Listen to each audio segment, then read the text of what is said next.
매달 월급날만 기다리면서 통장에 스쳐가는 돈을 보고 계신가요?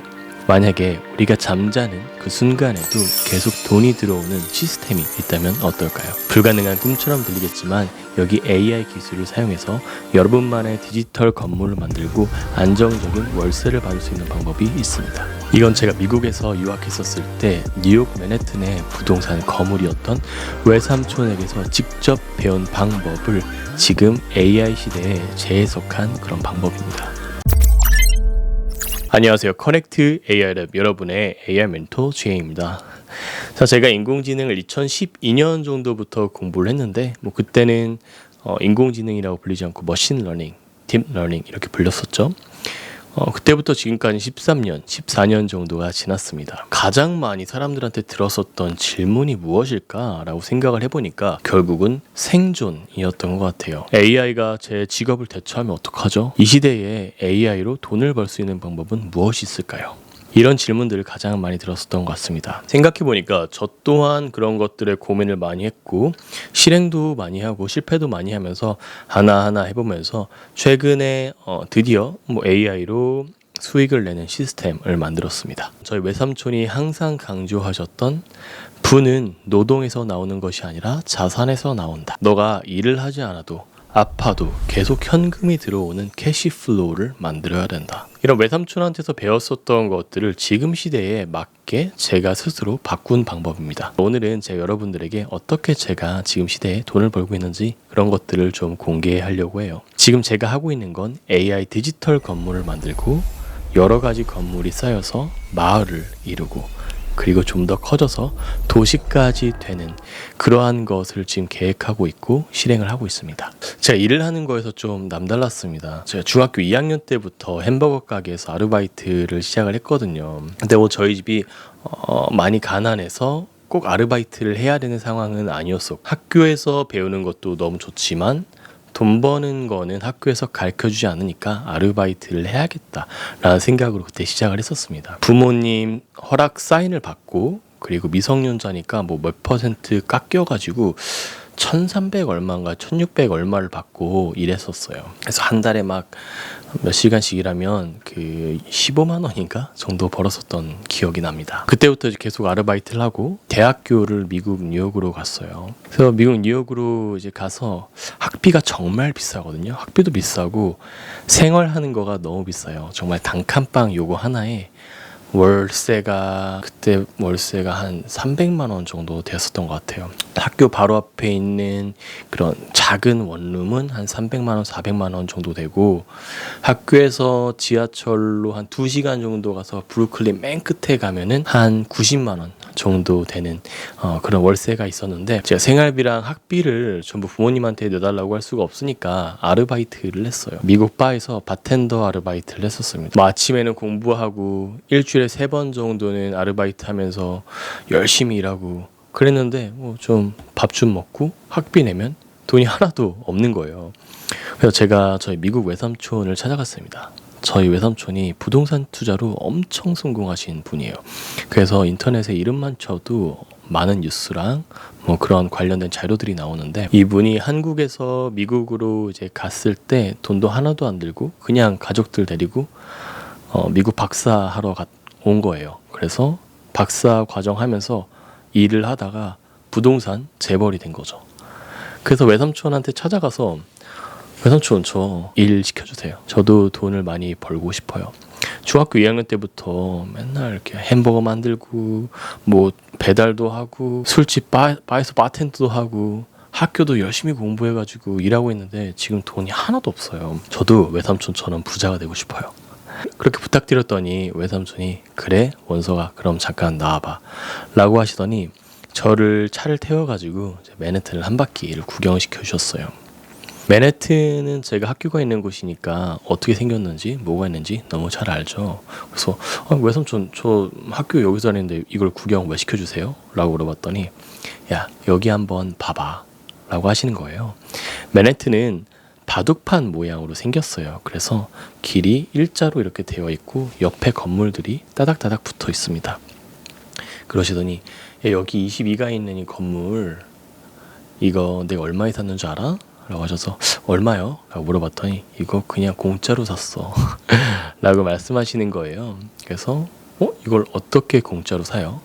그러니까 예전에는 이 건물 하나를 내가 산다 라고 했었을 때 은행에서 이 건물보다 더 많은 대출금을 빌려줬대요. 그래서 예를 들어서 건물이 100억이면은 은행에서 한 102억 정도를 빌려줬던 거예요.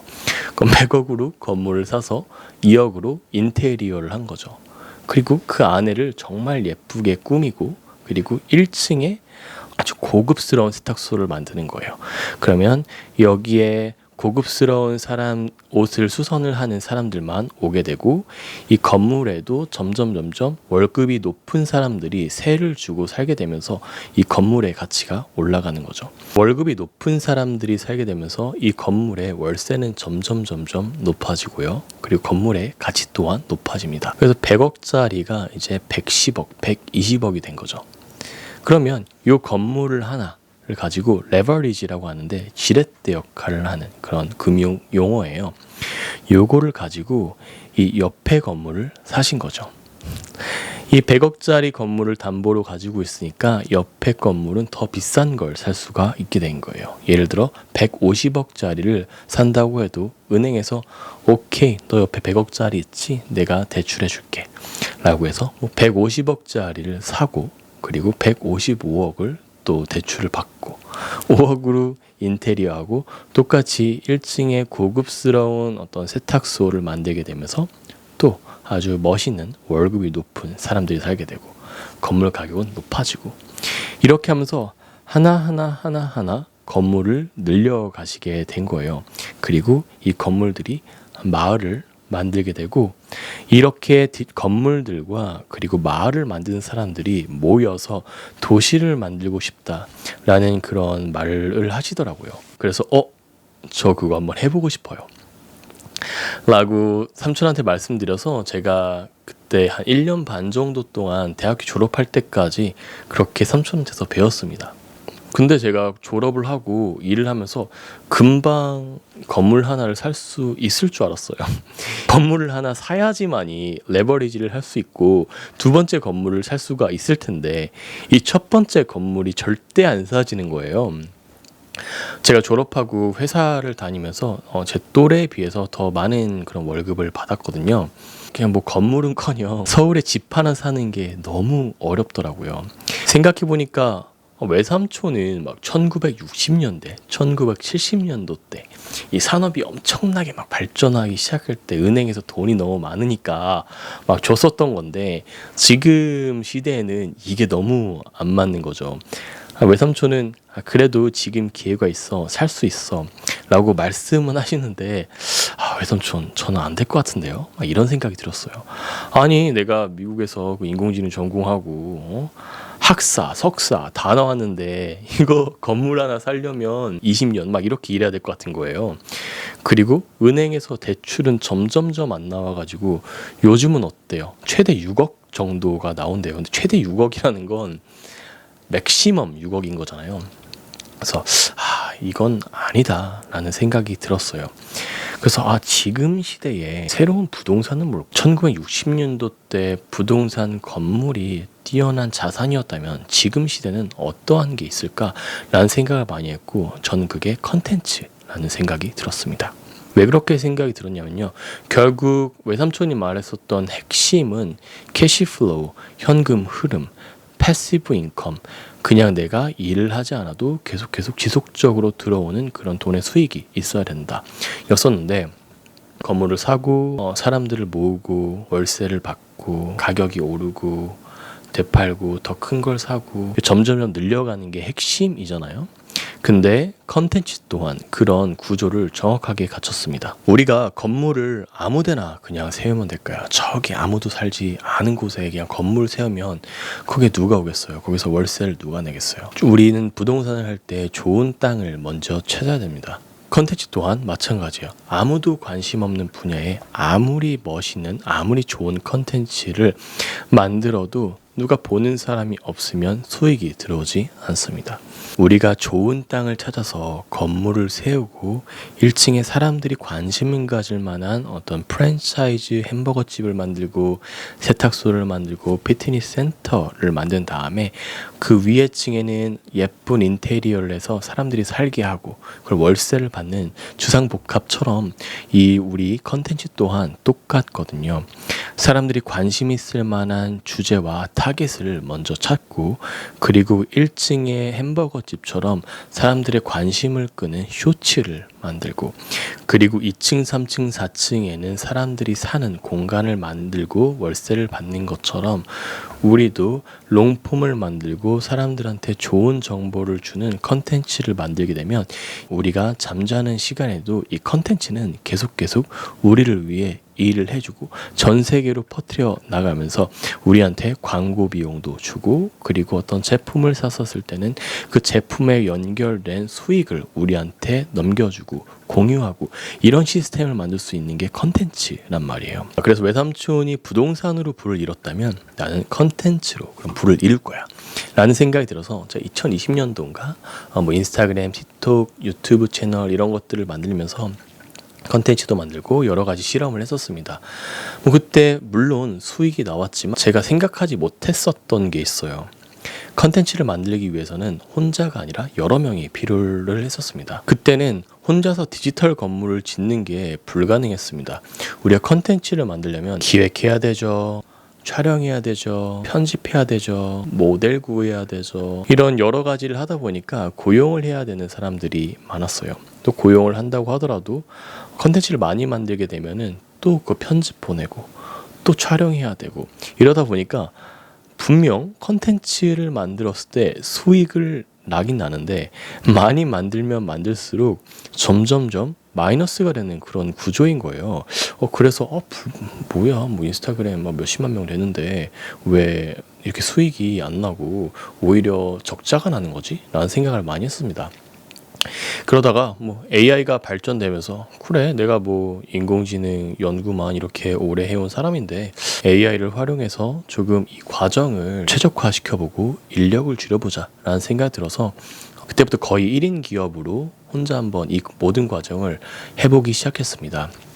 그러다가 최근에 이제 제 유튜브를 제대로 하기 시작하면서 어떤 첫 수익이 나기 시작했고 제 컨텐츠를 만들기 위해서 들어간 돈은 없습니다. 거의 없고 AI 도구들을 활용을 해서 기획하고 촬영은 그냥 스마트폰 하나로 했었고 편집도 AI 도구로 하다 보니까 기존에 자막 넣는 거, 이펙트 넣는 거 이런 것들이 거의 무료로 그냥 바로 했었고요. 수익이 지금 이 정도 나고 있는데요. 이게 되게 재밌는 게 점점 뷰수가 이렇게 쭉 올라가고 있죠. 이렇다라는 건 제가 지금 이렇게 다른 일을 하고 있는 이 상황에서도 그리고 잠자고 있는 그 상황에서도 계속 조회수가 올라가면서 수익을 계속 내고 있다라는 거죠. 이 컨텐츠 하나에서 이렇게 나온다면 이게 여러 개 있으면 어떨까요? 이런 것들이 쌓여서 복리처럼 점점 그 수익이 늘어나게 되는 거예요. 그러면 한 달에 100만 원 벌었었던 게 그런 게 두 개가 생기면 200만 원이 되는 거고 꼭 이렇게 하나의 컨텐츠에서 많이 나오지 않아도 이런 것들이 여러 개 쌓인다면 우리는 컨텐츠를 만들면 만들수록 우리가 자는 시간에도 계속 돈을 벌 수 있는 그 금액의 크기가 늘어난다는 거죠. 그리고 이건 되게 재밌는 게 외삼촌이 은행에서 돈을 빌렸을 때 이 건물보다 더 많이 대출을 해준 것처럼 우리는 이걸 할 때 전혀 리스크가 없습니다. 우리가 컨텐츠를 만드는데 뭐가 리스크가 있나요? 우리가 오프라인 가게를 만들 때 계약금도 내고 돈을 쓰잖아요. 근데 이거는 전혀 돈을 쓰는 게 없고 무료인 것들로만 거의 하니까 손해볼 게 없는 거죠. 전 이렇게 수익을 만드는 이 컨텐츠 하나, 이 채널 하나가 디지털 건물을 세웠다 라고 생각하고 있습니다. 그래서 우리가 월세를 받는 AI 컨텐츠를 하나 만들고 그런 것들이 여러 개가 되었을 때 디지털 건물이 되고 여기서는 수익이 계속 나오고요. 그리고 우리가 이 채널 하나 만든 그런 노하우를 가지고 레버리지를 내서 다른 주제의 채널을 만들게 되면 건물 투체가 되고 우린 두 번째 건물을 만들 때 첫 번째에서 사용했었던 그런 지능 자산, 지식 자산을 사용해서 더 잘 만들 수 있고 더 큰 채널, 더 금액이 높은 채널을 만들 수가 있게 되는 거죠.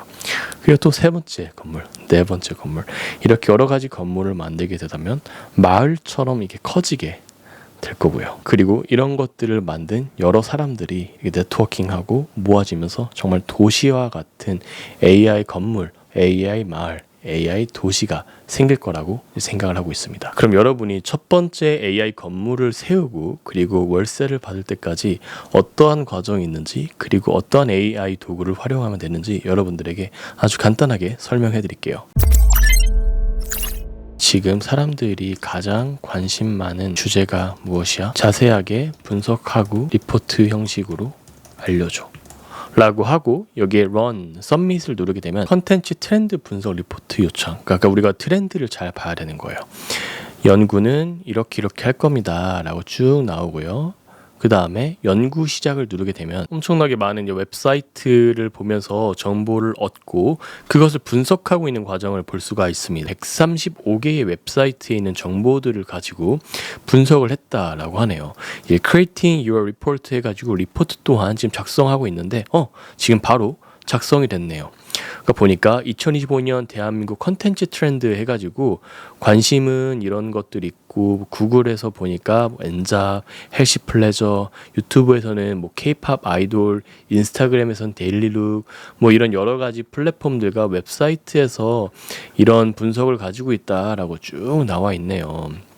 엄청나죠? 여기다가 또 밑에다가 쭉 내려서 X를 누르시고요. 여기다가 K-드라마에 관련된 컨텐츠를 만들 거야. 아이디어를 줘. 사내연애, 첫사랑의 죄, 미스터리 스릴러, 코미디 일상 이렇게 한국 스타일의 컨텐츠 프롬프트가 이렇게 나왔네요. 뭐 해볼까요? 우리 사내연애 해볼까요? Generating your video 영상을 생성하고 있습니다. 3분 정도 기다렸더니 이런 영상이 나왔죠. 이렇게 짧은 영상이 나왔습니다. 이런 것들 여러 개를 연결을 해서 하나의 드라마를 만들 수 있고 짧은 것도 만들 수도 있고 긴 것도 만들 수도 있겠죠. 유튜브에도 올리고 인스타그램에도 올리고 틱톡에도 올리는 겁니다. 이렇게 하나의 컨텐츠를 다양한 플랫폼에 올리는 것을 One Source Multi Use라고 합니다. 하나 컨텐츠를 만들어서 인스타그램, 틱톡, 유튜브 이렇게 다 올리는 거죠. 저희 외삼촌이 미국 맨해튼의 부동산 부자가 됐듯이 저 또한 AI 시대에 디지털 건물들을 만들고 디지털 부동산을 통해서 월세를 받고 경제적 자유를 이룰 수 있다라고 생각을 하고 있습니다. 그리고 그 첫걸음을 저는 띄었고 그것을 계속 진행할 예정이에요. 그럼 멘토님, 이런 영상 왜 만들어서 다른 사람들과 나누는 건가요? 라고 생각하시는 분들이 많을 텐데 물론 이런 제가 컨텐츠를 만드는 걸 좋아하는 것도 있지만 그것보다 더 큰 이유는 디지털 건물 하나를 만드는 것은 저 혼자서도 할 수 있죠. 하지만 마을을 만들고 도시를 만드는 것은 저 혼자 할 수 있는 게 아니라 저와 같은 여러 사람들이 생겼을 때 서로 협력하고 네트워크를 만들었을 때 훨씬 더 확장되고 커질 거라고 생각을 합니다. 그래서 저는 그런 분들을 양성을 하고 만들기 위해서 이런 컨텐츠를 만드는 거고요.